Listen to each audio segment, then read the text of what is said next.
Ang naging pabaon ko, narinig ko kay Ma'am Chill na bago dumating siya sa point na lumapit ulit sa Panginoon, meron siyang napakinggan na music, meron siyang mga naaalalang nung mga kabataan niya. Kasi marami rin po akong kwento na na-encounter na di nila nakakalimutan. Kapag sila ay nakaka-attend sa church na nakakapakinig sila ng mga awit, 'di ba, ganyan, mga salita ng Panginoon, hindi nila nakakalimutan.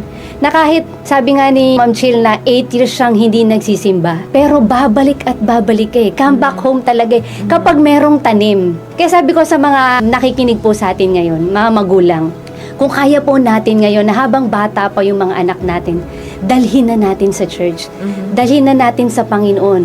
Kasi lahat ng mapapakinggan niya, lahat ng experiences na pwedeng maranasan nila sa church, madadala nila yun na kung sila ay mapalayo, magkaroon ng tukso ni Satanas, di ba?